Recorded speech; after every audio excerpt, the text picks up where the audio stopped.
cada una de las compañías más godines en las que había trabajado tenían culturas bien diferentes, ¿no? O sea, Cemex tiene una cultura muy emprendedora y especialmente en el equipo en el que yo trabajaba, que era el de Mergers and Acquisitions.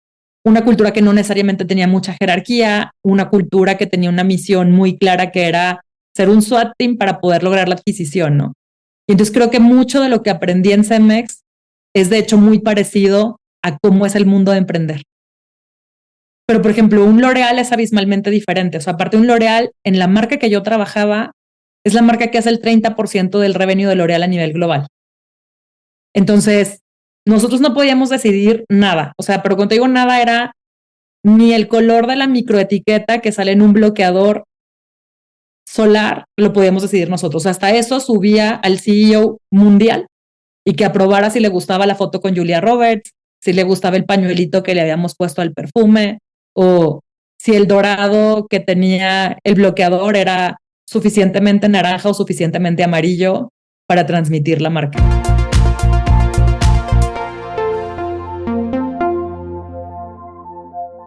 ¿Qué tal? ¿Cómo están? Bienvenidos a un episodio más de su podcast favorito de analítica, Café de Datos, desde el Monterrey Digital Hub. Me acompaña justamente como coanfitriona de este episodio una colega del equipo de Atlas que ya han escuchado en episodios pasados, no es su primer episodio. Entonces, Paola, ¿qué onda? ¿Cómo estás? Bienvenida. Hola, César. Hola, Lorena. Mucho gusto. Hombre, el gusto es nuestro. Ups. No te preocupes. El gusto es todo nuestro. Ay, si quieres, déjame. Vamos poniéndonos el. Bueno, gracias. Ahí como que ahí marco el. Le he dicho. Gracias. Bienvenida, Paola. Sí, antes de pasarle por ahí el protagonismo a nuestra invitada del día de hoy, permítanme leerles rápidamente una semblanza de ella y ahora sí que entramos de lleno para que nos platique y podamos también hacerle algún par de preguntas. El día de hoy nos acompaña Lorena Sánchez. Lorena es ingeniera química administradora egresada del Tecnológico de Monterrey. Además, tiene una maestría por parte de la Universidad de Northwestern en ingeniería industrial e igualmente otra maestría por parte de esta misma universidad en administración de empresas. Se ha desempeñado en áreas como consultoría, estrategias de mercado, brand manager, e-commerce, entre otras. Actualmente se desempeña como directora dentro del Founder Institute, que ahorita nos va a contar de qué se trata, y es miembro del consejo y COO de Erudit, una empresa de software para medir clima organizacional a través de inteligencia artificial, que también vamos a estar platicando un poquito de eso. Entonces, pues, mi estimada Lorena, bienvenida. ¿Cómo estás? Buenas tardes. Muy bien, gracias, César, Paola. Gracias por tenerme acá. No, hombre, gracias a ti por regalarnos una hora de tu tiempo en este viernes en la tarde. Ya la gente que nos escucha sabe que grabamos los viernes en la tarde, entonces siempre es un deleite que personalidades como tú nos regalen este tiempo. Entonces, pues nada, sin más, creo que podemos arrancar, mi estimada Paola. Muy bien. Lorena, para arrancar un poco y romper el hielo, si te pudieras tomar un café con cualquier personaje de la historia, ¿con quién sería y qué le preguntarías? Pues creo que me encantaría tomarme un café con Marie Curie y me gustaría mucho preguntarle cómo fue el tomar una carrera de ciencia y ser una mujer pionera y ser la primera mujer en ganar un premio Nobel. Y como qué fue eso que ella vio que pudo hacer diferente para salir de Polonia y llegar a Francia y romperla, ¿no? Wow, María Curie. Creo que es la primera vez que un invitado o invitada nos menciona a esa personalidad. Después de casi 140 ya casi episodios en estos par de años, pero muy interesante. Yo creo que siempre presenta retos importantes, es el pionero en algo general, ¿no? Sobre todo bajo los contextos en los que ella vivió y todo, ¿no? Entonces, creo que sí está interesante eso de, oye, ¿qué onda? ¿Cómo lo ves? ¿Cómo le hiciste? ¿A qué te enfrentaste? Esa sí es la verdadera definición de sin miedo al éxito, ¿no? Entonces, literal.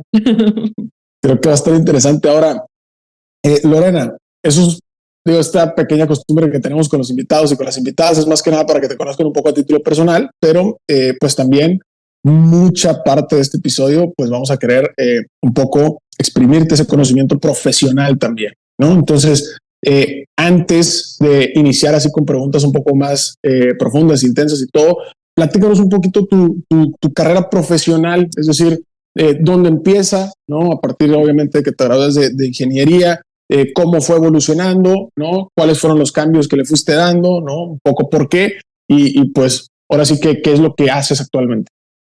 Súper, pues mi carrera profesional de hecho empezó antes de graduarme. Cuando estaba en el TEC me fui de intercambio a Alemania y cuando estaba de intercambio en Alemania podíamos trabajar 6 meses, ¿no? Entonces tuve la oportunidad de trabajar para L'Oréal. Trabajé primero en diseño de productos y pues me gustó mucho la industria de la belleza, pero yo pensaba que la gente que había estudiado ingeniería química y que estaba en desarrollo era la gente que hacía como toda la innovación de productos y que decidía quién salía en los productos, en las portadas, quién las patrocinaba. Y resulta que ahí me di cuenta que era la gente de marketing la que hacía eso. Entonces, pequeño detalle, regreso a Monterrey ya para graduarme y cuando iba a regresar empecé a trabajar en una fábrica, en una cerera. Y resulta que esa cerera no tenía ni baños de mujeres y yo trabajaba en el área de ingeniería. Entonces era así como, híjole, creo que la vida de la fábrica no me gusta tanto. Así que cuando me gradúo y Cemex me dice que están haciendo un M&A, adquiriendo una compañía que era del doble del tamaño de Cemex, me voy a trabajar a Cemex Europa. Y pues una experiencia padrísima, ¿no? Porque es Cemex comprando una compañía del mismo tamaño y pues unas culturas abismalmente diferentes, ¿no? O sea, mientras que la compañía que adquirió Cemex era una cultura súper jerárquica, la gente usaba de hecho corbatas de acuerdo a la jerarquía que tenía en la organización, de diferentes colores. Y entonces pues fue una experiencia el trabajar con gente de diferentes países, gente de diferentes religiones, de diferentes géneros, de muchas áreas, porque pues era el integrar por completo a Cemex con esta compañía. Y pues fue una súper experiencia para empezar mi carrera profesional. Ahí fue cuando decidí irme a estudiar una maestría, estudié un MBA en Kellogg y un MEM en Northwestern. Y pues cuando me graduó, por fin puedo trabajar en belleza, haciendo marketing, que era como eso que yo soñaba con hacer.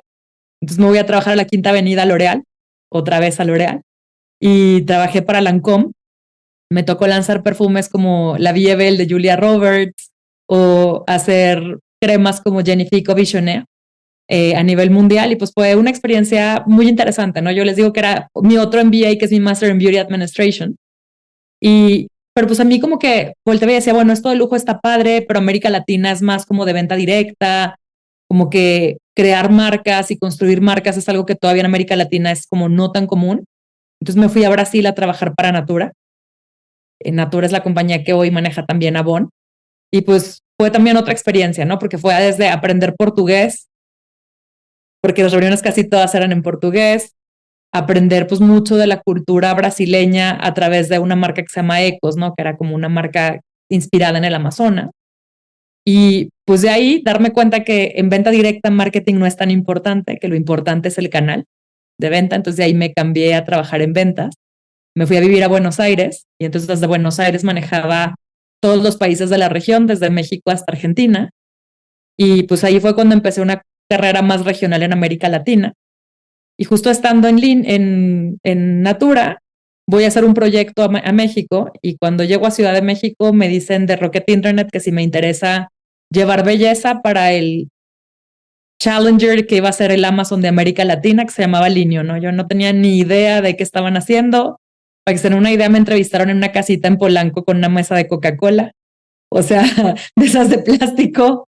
O sea, se veía cero legit, pero la verdad es que la oportunidad sonaba súper divertida, esa visión de construir una tienda en línea para América Latina, para poder democratizar el acceso a diferentes productos y bienes en el mercado. Y pues el reto de construir un equipo, de tener por fin una posición de liderazgo donde ya no nomás un jefe me dijera qué tenía que hacer, sino yo hacerlo y ser responsable por eso, pues sonaba muy interesante. Así que me fui a Linio, me mudé a Ciudad de México, no conocía a nadie en Ciudad de México porque pues yo soy norteña, soy de Torreón. Y entonces pues fue como esta aventura de ir construyendo una empresa de tecnología cuando todavía no era sexy emprender, cuando todavía no era sexy hacer tecnología y cuando todavía no había gente que te pudieras robar de otras compañías para hacer tecnología. O sea, era literal sacar a chavitos de la carrera en cuanto se iban graduando y ver si tenían ese perfil o esa madera para poder aprender en la marcha.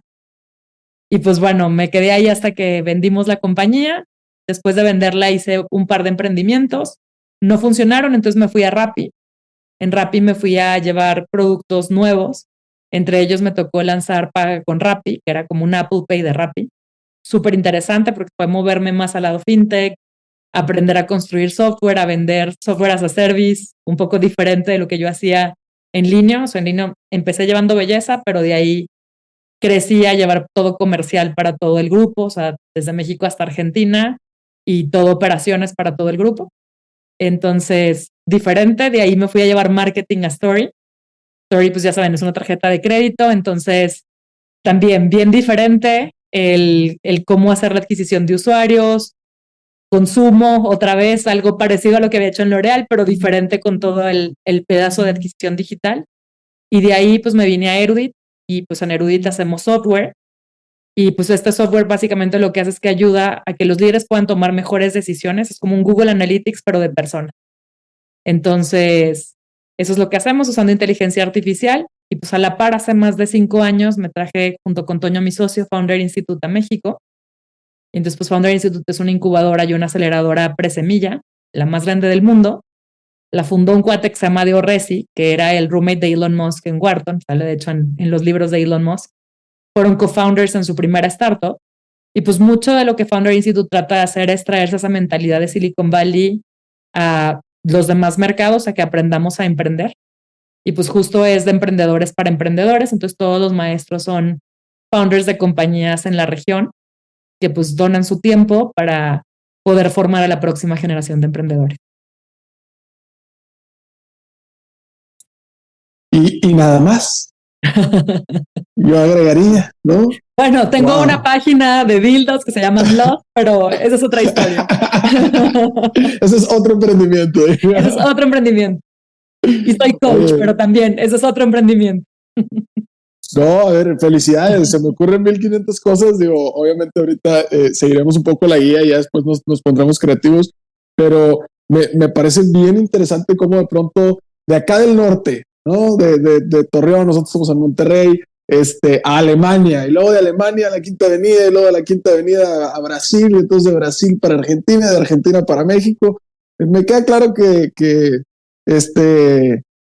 pues no le tienes miedo al cambio, ¿no? No le tienes miedo a los retos, me queda claro también. Entonces creo que también es bien interesante pues que hayas tenido esta ambivalencia entre la parte de la iniciativa privada y el emprendimiento, que creo que es algo que también ahorita podemos abordar y ahondar un poquito, porque nos escucha justamente mucho emprendedor y también mucha gente que incluso al interior de corporativos está pensando emprender, ¿no? O está preparándose justo para salir y emprender.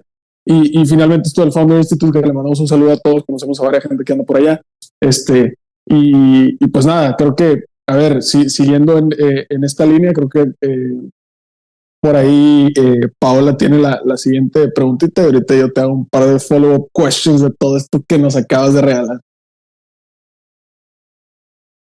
Muy bien, Lorena, siguiendo con tu gran trayectoria profesional, ¿cómo fue para ti pasar de empresas como L'Oréal y Cemex a trabajar en empresas como Linio Grupo Rappi? ¿Cuáles fueron los más grandes aprendizajes que tuviste y qué habilidades desarrollaste que implementas hoy en día? A ver, creo que fue un viaje súper diferente, ¿no? O sea, y les voy a contar un poquito el por qué fue diferente. Cada una de las compañías más godines en las que había trabajado tenían culturas bien diferentes, ¿no? O sea, Cemex tiene una cultura muy emprendedora y especialmente en el equipo en el que yo trabajaba, que era el de Mergers and Acquisitions. Entonces era como una cultura que no necesariamente tenía mucha jerarquía, una cultura que tenía una misión muy clara que era ser un SWAT team para poder lograr la adquisición, ¿no? Y entonces creo que mucho de lo que aprendí en Cemex es de hecho muy parecido a cómo es el mundo de emprender. Pero, por ejemplo, un L'Oréal es abismalmente diferente. O sea, aparte de un L'Oréal, en la marca que yo trabajaba, es la marca que hace el 30% del revenue de L'Oréal a nivel global.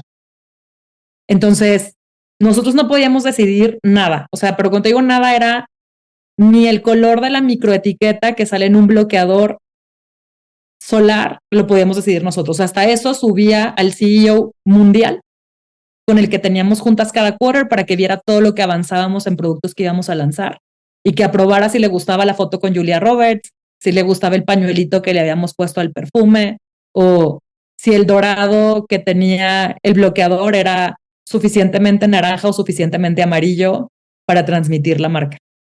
Entonces, o sea, obviamente esa jerarquía a mí me volvía loca. O sea, y por otro lado, por ejemplo, en Natura, pues Natura era una compañía que justo era como una startup en el siguiente en la siguiente etapa, ¿no? ¿Por qué? Porque era una compañía que cuando yo llegué, hacía menos de 3 años que habían hecho IPO en Brasil. Entonces justo era como si fuera una startup que recién empezaba ese camino de la profesionalización, que recién tenía un CEO institucional, que no era necesariamente los founders. Entonces, pues ahí como que justo eso te va diciendo que yo era más emprendedora que más godine. Y pues en el mundo emprendedor lo que sí es muy importante, creo que es una combinación de 3 valores que incluso si los tienes en el mundo más godines, también te pueden volver alguien muy exitoso en culturas más emprendedoras, ¿no? O sea, uno para mí es obviamente el tema del ownership, del actuar como dueño. Ese actuar como dueño es, o sea, pensar en dar resultados de corto plazo, pero construyendo el largo plazo de las compañías. Lo segundo es ser muy consciente de qué es lo que mueve la aguja, ¿no? Y sobre todo qué es lo que mueve la aguja rápido. Y eso es algo que pues yo le hago mucho hincapié siempre a mis equipos, ¿no? Es como en un día tú tomas 25 llamadas o tienes 25 juntas o 20 juntas. Y entonces, no todas estas 20 van a ser decisivas en el futuro de tu compañía. Pero entonces, ¿cuáles son esas 2 o 3 que cada día están construyendo ese futuro que quieres lograr? Y entonces, ¿cómo le inviertes realmente tu tiempo, tu energía a esas 3 cosas? Y cómo le dices que no a todas las demás, o cómo sí las haces, pero también cómo distribuyes la energía, porque la energía no es eterna, ¿no? Y lo tercero, creo que para mí también tiene que ver con el hecho de darte cuenta que pones al cliente en el centro, ¿no? O sea, porque a final de cuentas los clientes pues son los que están escogiéndote con su dinero, los que están pagando por ese producto o ese servicio que estás entregando. Y pues en algunas compañías muchas veces era como no, o sea, nosotros dictamos la tendencia y nosotros decimos qué se tiene que hacer. Por ejemplo, en L'Oréal nunca hacíamos market research, porque era como nosotros somos los líderes en belleza, nosotros decimos si el morado va a ser el color de la temporada y todos se cuadran a usar morado porque nosotros decimos. Entonces, pues creo que eso funciona bien en algunos mercados que son más de tendencia, pero pues si aparte tienes en cuenta las necesidades del consumidor, pues podrías vender más, ¿no? Por ejemplo, no había muchos foundations para pieles que no fueran blancas caucásicas, ¿no? Entonces, pues eso era un problema. O el skincare, pues está hecho pensado en rostros caucásicos. El pelo, todos los shampoos están pensados en mujeres rubias. Y pues no necesariamente las rubias hacen la mayoría de la población, ¿no? Y menos en nuestros mercados. Sí, oye, y aparte, a ver, acabas de decir algo que me vuela mucho la mente y que creo que hemos discutido incluso nosotros en algunos paneles, en conferencias y todo, que es como de pronto esta ambivalencia entre decir algo que es muy céntrico, ¿no? O que depende mucho de esta parte de la toma de decisiones, y algo que a lo mejor es muy empoderado, ¿no? Muy emprendedor, muy do it yourself y todo este asunto, pero que ambas formas de trabajo, dadas ciertas contextos o circunstancias o lo que sea, son igualmente exitosas o son exitosas, ¿no?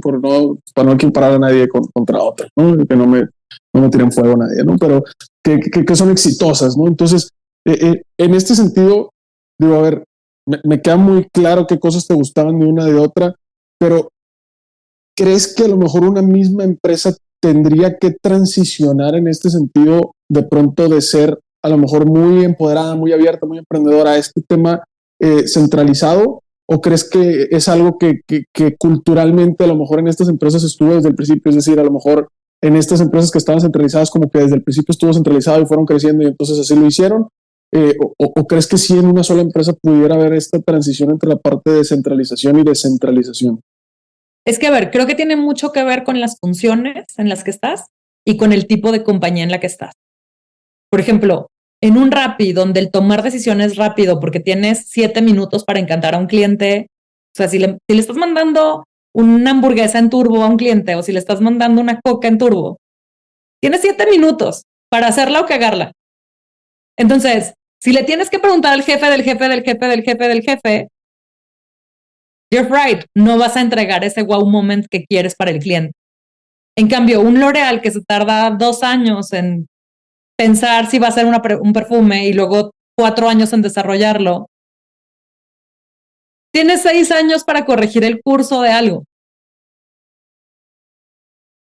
Entonces funciona el que tengas un chain of command tan definido y que también, o sea, eso le sumas pues la cultura de origen de las compañías, ¿no? O sea, L'Oréal tiene una cultura bien francesa.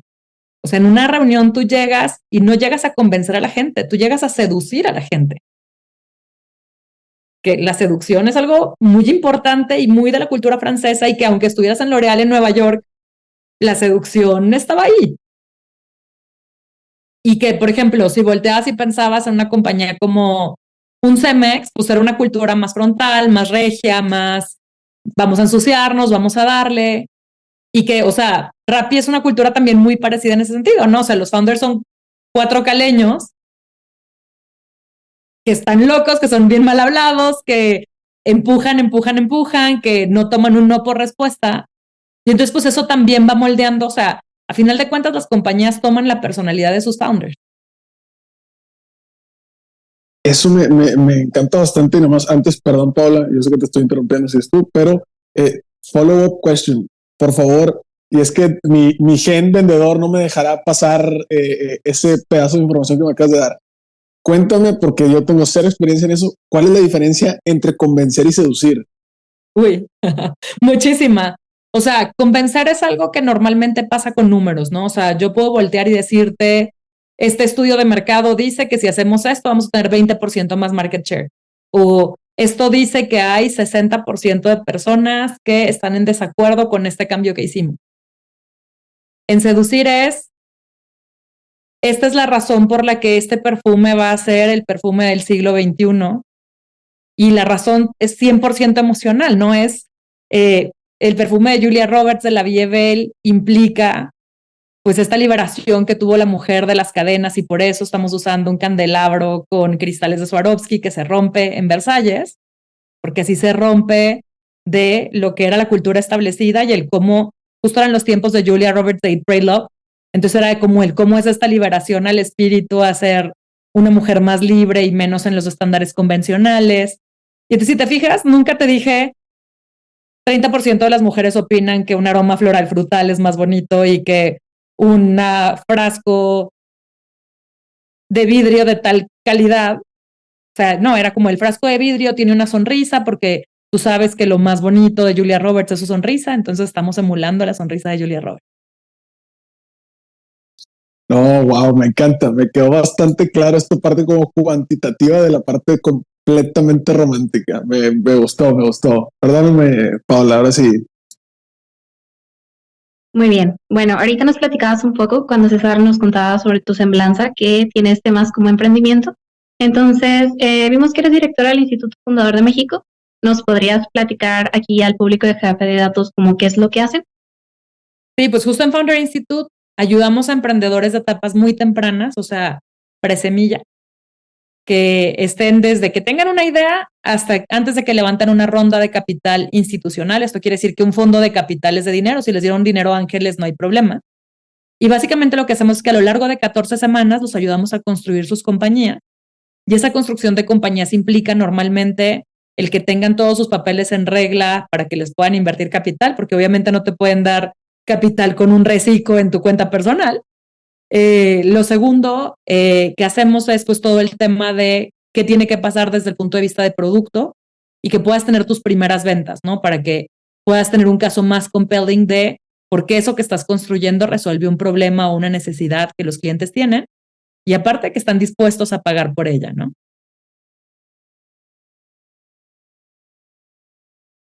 Oye, perdóname, Lorena, esto que acabas de mencionar es bien importante porque, y nosotros lo decimos mucho de pronto, nadie nos enseña en la carrera a fundar empresas y fundarlas con todas las de la ley. Lo que acabas de mencionar creo que es poderosísimo. A mí nadie me había enseñado a facturar y eso que estudié administración financiera. Entonces, hasta que llegamos al mundo real nos enseñan a que hay que facturar y impuestos y no sé qué y bla, bla, bla. Porque pues en la carrera 1000 de venta eran 1000 de ingreso. Aquí 1000 de ventas, quítale, ya saben, ¿no? De lo que estoy hablando todos los amigos sin llorar y amigas también sin llorar. Pero creo que esa parte es bien importante y sobre todo esto que hablas de la preparación desde la parte obviamente legal para que sea una habilitadora que te puedan invertir y desde la parte como de viabilidad que es, oye, hay un producto, hay sustentabilidad, hay deseabilidad, es factible, bla, bla, bla. Entonces creo que esta parte está también muy interesante. Ahora, te quiero invitar a que conozcas el nuevo programa de aprendizaje 15 técnicas introductorias de analítica de datos, dentro de la primera generación de Retos Academy, con el cual podrás introducirte al fascinante mundo de los datos y analítica en tan solo 18 semanas. A través de nuestros 14 módulos podrás explorar una amplia variedad de temas que te proporcionarán las habilidades necesarias para triunfar en el análisis de datos. Y eso no es todo, contaremos con 3 talleres en vivo e invitados e invitadas sorpresa con quien podrás discutir tus proyectos, recibir orientación personalizada y llevar tu conocimiento al siguiente nivel. Queremos que tengas éxito y por eso estamos ofreciendo este increíble programa por solo $150. Y si para cuando estás escuchando esta promoción ya venció, recuerda que siempre podrás encontrar contenido de aprendizaje en www.datlasacademy.com. ¿qué tal? ¿Cómo están? Regresamos a su segunda parte de este gran episodio del día de hoy de su podcast favorito de analítica, Café de Datos. El día de hoy, pues ya saben, nos acompaña Lorena Sánchez. Hemos estado platicando en esta primera parte del podcast un poco acerca de su carrera profesional, ¿no? Específicamente hablando de todas las empresas por las que ha pasado, desde también todas las naciones por las que ha vivido y practicado su profesión, ¿no? Desde Alemania con L'Oréal, pasando justamente por Natura en Brasil, y pues hasta que llega de vuelta por acá a México. Entonces, en ese sentido también hemos estado platicando un poquito acerca del Founder Institute, ¿no? Platicamos también, o nos platicó ella, la diferencia entre convencer y seducir, que personalmente me encantó bastante. Y pues nada, en este punto, mi estimada Lorena, queremos pasar a la siguiente pregunta o al siguiente tema, y me interesa bastante que me hables de Erudit, ¿sale? Y necesito que le des contexto a la audiencia en lo siguiente. Me gustaría que te fueras un paso atrás para entender un poco qué fue lo que te llamó la atención para adentrarte en temas que tienen que ver con justamente RH. Porque de todo lo que me acabas de contar de lo profesional, producto, marketing, ventas, etcétera, nunca escuché RH. Y de pronto, sí escuché bastantes cambios y muy interesantes, ¿no? Y de pronto RH, ¿no? O cosas que tienen que ver con el factor humano, con el talento humano, y sobre todo también si me puedes explicar un poco cuál es el papel de la inteligencia artificial dentro de Erudit y cómo están apalancándola dentro de la solución. Claro que sí. Pues bueno, una cosa que a mí me pasó justo cuando empecé a ser una líder, cuando hice esta transición al mundo startup y llegué a Linio, pues mucho de lo que decíamos y siempre era como este discurso de la gente es lo más importante en una organización, ¿no? La gente es lo más importante, pero la gente es lo que menos medimos, es lo que menos vemos cómo está. Es cuando llegamos a esas reuniones de consejo, recursos humanos es el equipo que nunca tiene datos. Todos los datos que tiene es cuánto gastamos en payroll y cuánto gastamos en bonos el día que dimos bonos, cuánto headcount tenemos y cuántas vacantes tenemos abiertas. That's as much as it gets, ¿no? Y parte del problema es que el que una empresa tenga resultados fuera de la regla, fuera de la norma y fuera de serie, depende precisamente de la gente. O sea, que tenga resultados buenos depende del producto, pero que tenga resultados extraordinarios depende de la gente. Entonces, mucho fue la primera función que probablemente se digitalizó en el mundo fue operaciones. ¿Por qué? Porque era la función que tenía que ver con los costos. O sea, si se fijan, ¿cuál fue el primer software más o menos grande que hubo que se vendía como un software as a service? SAP, que eran los ERPs, y los ERPs básicamente que controlaban los costos. Y eso fue como el nombre del juego de los 2000. El nombre del juego en el 2010 fue ahora vamos a controlar las ventas. Ya sabemos cómo estamos gastando, ahora hay que controlar cómo vendemos, ¿no? ¿Y qué pasó? Yo en mis tiempos en L'Oréal gastábamos un montón de dinero en Vogue y en spreads en revistas. Y de repente, pues llegaron Google, Meta, TikTok a darnos datos que no teníamos de las revistas o de la tele o del cine, en los que también invertíamos. Y entonces, ¿qué pasó? Que el equipo de marketing dejó de ser un equipo de puros diseñadores y gente creativa y empezó a ser equipos de datos. Y entonces, ¿cuál es la transformación que yo creo que viene para los 2020, ¿no? O sea, pues justo el cómo medimos a la gente y cómo hacemos esa transformación también en recursos humanos, a que la gente que maneja a la gente también vea números y datos. Entonces, en Erudit lo que hacemos es que tenemos un modelo propio y que nosotros entrenamos con diferentes definiciones de cómo son los comportamientos humanos en una organización, y con eso somos capaces de medirlo como si hubiera habido un psicólogo organizacional detrás haciendo ese análisis, ¿no? Entonces, ¿qué ocurre? Que nosotros nos conectamos a una cosa que se llama los data lakes, que básicamente es nos conectamos a la información de los chats de Google o de Slack o el Teams, nos conectamos a los mails de Outlook, de Gmail, y con eso podemos ir a las conferencias de Zoom, y con eso podemos saber cómo está el clima en una organización. O sea, ¿qué me refiero con saber cómo está el clima en una organización, no? Nosotros medimos 3 vectores principalmente, y luego de esos 3 vectores pues hay submétricas, ¿no? Un vector es cómo está la persona consigo misma, otro es cómo está la persona con su entorno, y otro es cómo está la persona con las demás personas. Entonces, ¿a qué me refiero con cómo está la persona consigo misma, no? Si la persona se siente motivada trabajando en esa compañía, si se compra la misión, si se compra la visión de eso que dicen que están construyendo.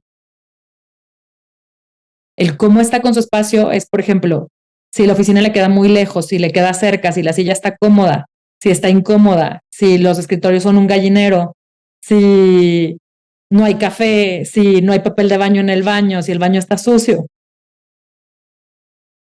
Y luego el cómo se relaciona con los demás, que puede ser pares, jefes, subordinados, y que tiene que ver, por un lado, desde cómo son las relaciones que tiene la organización. Por ejemplo, en Rappi y en Cemex yo te puedo decir que yo hice muy buenos amigos y que de hecho tomar la decisión de irme fue súper difícil porque era como, voy a dejar a mis amigos. Ya no nada más era es que me van a pagar 3 pesos más o lo que voy a hacer en la otra compañía, sino esta conexión emocional que había con la gente en mi oficina, ¿no? Y súper diferente de cuando trabajas en oficinas donde, buenos días, el archivo así como me lo pediste, adiós, bye. Y entonces justo lo que hacemos con Erudit es dar datos al respecto, siempre datos agregados obviamente para mantener la confidencialidad y la anonimidad de los usuarios. Y pues, o sea, poder dar medidas de cosas que antes eran un radio pasillo, ¿no? Les pongo un ejemplo. Uno de nuestros clientes cambió su oficina de lugar físico. Y antes de Erudit, pues eso hubiera sido como un radio pasillo que como que a la gente no le gustó la nueva oficina. Pero pues era un radio pasillo porque era difícil saber a cuánta gente no le gustó la oficina. Y aparte contó que les hubieras puesto una encuesta de, oye, ¿te gustó la nueva oficina, sí o no? Por más que digas que va a ser como anónima, pues la gente no necesariamente se va a atrever a decir, no me gustó la nueva oficina. En cambio, con Erudit pudimos decir, mira, 60% de la gente de tu oficina no le gustó esa mudanza. Y 30% de la gente de tu oficina está considerando irse a otro empleo porque no le gustó al lugar nuevo a donde se fue la oficina. Y entonces te olvidas del radio pasillo y se vuelve hechos. Hechos y números que te dejan tomar decisiones más asertivas, ¿no? Como por ejemplo, ese doble clic de por qué no les gustó la nueva oficina. Pues a lo mejor no les gustó porque ahora el tiempo de trayecto es más largo y no hay transporte público. Bueno, entonces a lo mejor te va a tocar poner combis que lleven a los empleados a la oficina o subsidiarles el Uber cuando regresan tarde o si quieres retener al talento, ¿no? Y si te quieres dar cuenta de lo que está pasando, porque pues a lo mejor también con eso rinden menos, están enojados. Wow. Acabo de justamente irme así mentalmente, imaginariamente, a incluso temas que a lo mejor puedes tener esa medición de temperatura de cosas que están incluso en planeación, ¿no? Es decir, no necesitas que haya sucedido el cambio como para saber qué tan permeable va a ser, ¿no? En ese sentido, ante la organización, sino simplemente, oye, desde la parte de planeación, ¿no? Y ya vas midiéndole el agua a los camotes, como dicen en mi barrio, y a partir de eso, pues ya ejecutas de manera más inteligente. Se me hace bien interesante y sobre todo, porque, a ver, estamos en un contexto en el que se ha vuelto cada vez más relevante este tema de las NOM, de clima laboral, y el tema justo de las nuevas generaciones y todo el tema de ansiedad y depresión y varias cosas que hoy en día se están hablando de manera mucho más abierta y mucho más consciente, y que la gente también está tomando mucho, pues muchas formas de mitigarlo, ¿no? De ponerle atención, de monitorearlo, etcétera. Entonces creo que está bastante interesante. Digo, siguiendo por ahí por esa línea, creo que Paola tiene otra preguntita y ahorita ya seguimos improvisando. Muy bien, Lorena. Vimos que recientemente estuviste en People Facts hablando del futuro del trabajo, sin ser repetitivos, pero ¿nos podrías contar qué estás viendo, qué pasará en el futuro con el trabajo? Si bien hemos vivido esta parte del home office y toda esta cuestión de pandemia, pero ¿qué viene hacia adelante? ¿Qué prevén ustedes? A ver, nosotros creemos que aparte de que pues el trabajo remoto obviamente ya está aquí para quedarse, que viene una siguiente tendencia que es a crear más profesionistas independientes.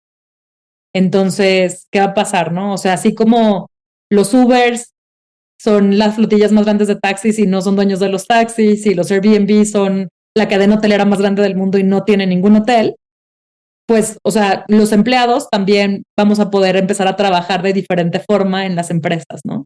Entonces, ¿eso qué implica? Que muchos de estos modelos fraccionales que ya se empiezan a ver van a ser cada vez más comunes.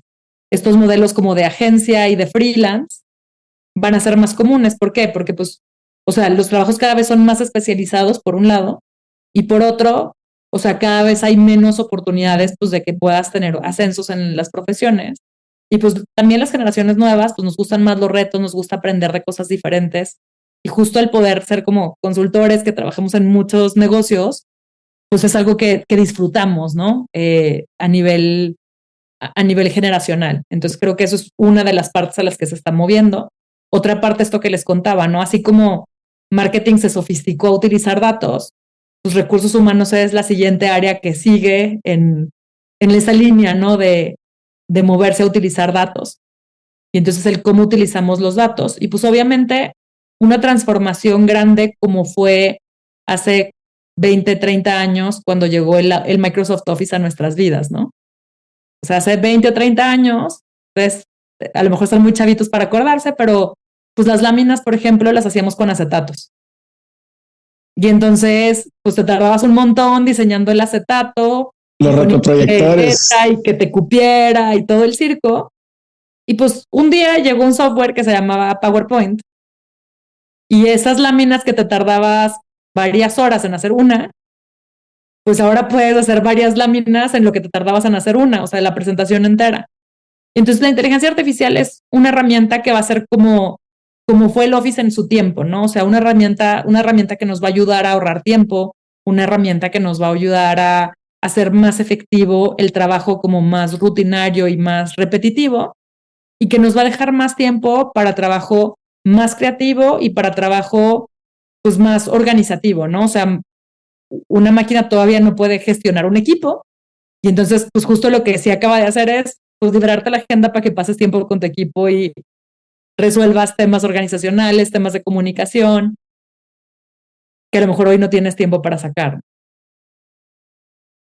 Claro, me encanta y justo también creo que es algo bien interesante lo que acabas de mencionar acerca de qué tan estimulante intelectualmente es para nuevas generaciones el hecho de poder hoy atender industria alimenticia, el día de mañana atender industria cosmética, el día de mañana logística, el día de mañana. Creo que esa parte también está bien interesante y es una de las cosas que hablando un poco de medir clima y a la gente y todo, es una de las cosas que muchas veces los chicos y las chicas que están por acá con nosotros en Atlas nos aplauden mucho, fíjate.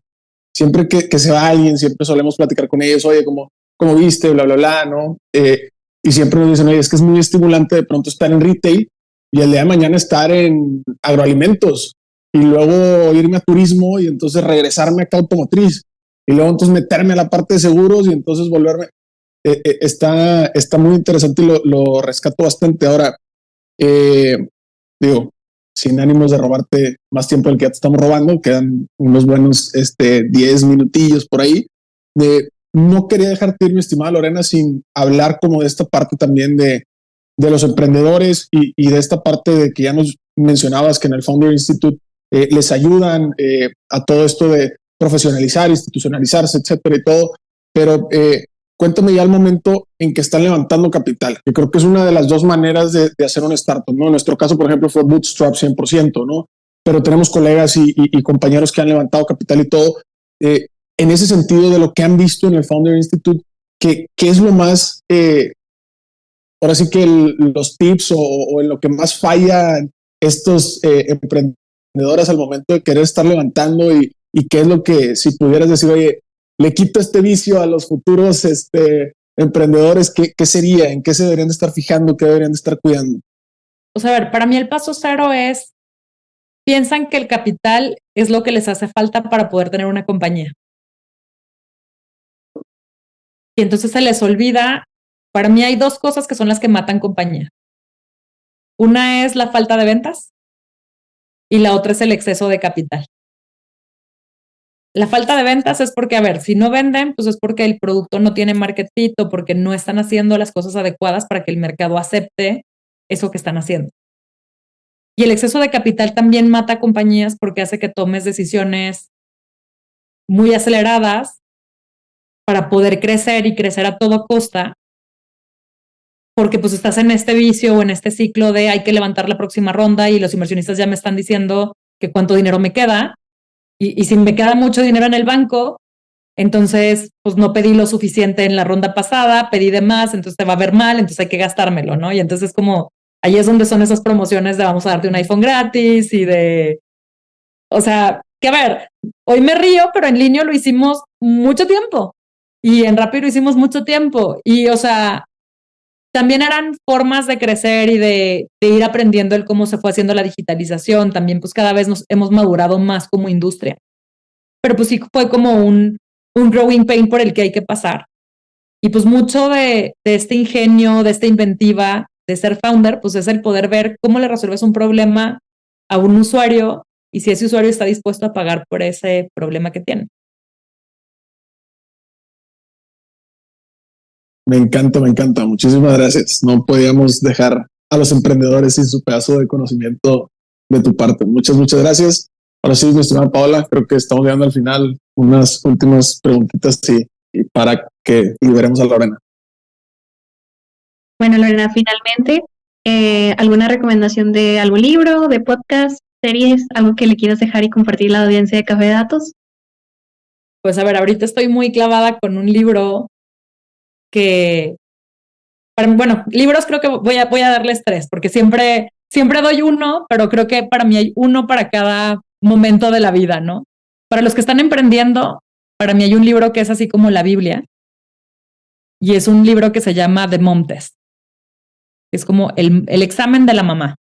Y pues es un libro que sobre todo te ayuda en estos temas de poder encontrar el market fit. Entonces, es un libro que es muy práctico de cómo poder llegar a esos productos que hagan realmente la diferencia en las vidas de los usuarios y que por ende puedas vender como pan caliente. El segundo es uno que pues tengo muchos años recomendando, que es de la corriente de coaching en la que yo me certifiqué, que es de hecho que es el coach de Simón Borrero, el founder de Rappi, y se llama Positive Intelligence. Es un libro que habla de cómo puedes entrenar tus pensamientos y tus sentimientos a mejorar tus acciones del día a día, con cambios muy chiquitos, incrementales, que pues hacen que tengas un pensamiento más claro y que por ende seas mucho más estratégico en cómo decides. Y mi libro favorito de este año, y que creo que se va a convertir en un favorito de los tiempos, es un libro que se llama Clear Thinking, que es de Shane Parrish, ¿no? Y este libro de Clear Thinking es del cuate que hace Farnham Street, que es un podcast que también escucho un montón que me gustaría recomendarles, que pues sobre todo entrevistan a pues, muchas personas muy influyentes, ¿no? Por ejemplo, a Charlie Munger, que se acaba de morir, que es el que lleva toda la oficina de inversiones de Warren Buffett, y pues a muchas personas que justo han tenido que tomar diferentes tipos de decisiones en su vida, y pues justo te da estos tips de cómo poder tener una cabeza clara, ¿no? Y cómo tener una cabeza clara a pesar de nuestro cerebro animal, en el que nos prendemos y el cómo podemos voltear y decir, a ver, si antes no te prendías en la edad de las cavernas, de eso dependía tu vida, pero en el siglo XXI, cuando ya hay Netflix, Rappi, Uber, Amazon, Alexas, o sea, ya no hace la diferencia entre que sigas vivo y perdure la especie o te mueras, ¿no? Y entonces este de Clear Thinking me gusta mucho porque trae muchos frameworks de cómo pararte a hacer mejores decisiones. Y hay una cosa muy interesante que dice que es como es bien diferente cuando las cosas pasan y tú tienes que tomar una decisión, o cuando dejaste de tomar una decisión, a cuando tú conscientemente haces una elección. Y entonces te va preparando en cómo hacer mejores elecciones en tu día a día, desde los hábitos chiquititos. Entonces por eso me encantó, porque es como de esos libros que son aparte capítulos cortitos para leer en la mañana cuando vas a hacer como tu escritura del día y a planear tu día. Son así 2, 3 paginitas, pero que te dejan pensando híjole, voy a poner esto en práctica hoy y vamos a mejorar un poquito. Incremental interest every day at a time, ¿no? Interés compuesto. No, genial, sí, muy financiero, ¿no? El interés compuesto de 1% diario y al final del año vas a tener bastante más. Pero pues bueno, mi estimada Lorena, no te quitamos más tu tiempo. Muchísimas gracias por estar con nosotros. Nos quedamos con un montón de preguntas y cosas, pero pues bueno, siempre abiertos a segundas partes y esas cosas, sobre todo si nos podemos ver en vivo en algún momento. Entonces, pues muchísimas gracias por estar con nosotros, mi estimada Lorena. Paola, también muchas gracias por estar por acá. Y pues nada más recordarle a la audiencia que tanto los 3 libros que acaba de mencionar Lorena como esta parte del podcast se los dejamos en la descripción del episodio para que no batallen, y también para que se vayan preparando. En enero se lanza el primer reto de Datlas Academy para que se vayan introduciendo a todo lo que son técnicas de analítica de datos. Entonces, para que lo vayan a checar por ahí en redes, hay bastantes promociones y cosas que por ahí está lanzando el equipo de marketing, entonces para que aproveche también. Y pues nada, gracias al Digital Hub por dejarnos siempre estar grabando por acá. Lorena, Paola, que estén muy bien. Gracias. Nos vemos la próxima. Bye bye. Hasta aquí el podcast de hoy. Gracias por escucharnos. Puedes seguir disfrutando de tu café y aprendiendo analítica de datos en nuestro blog con más de 180 columnas acerca de analítica, emprendimiento y transformación digital. Visita blogdatlas.wordpress.com y disfruta del contenido. Finalmente, no olvides suscribirte a Café de Datos, el podcast de la startup Datlas. Hasta la próxima.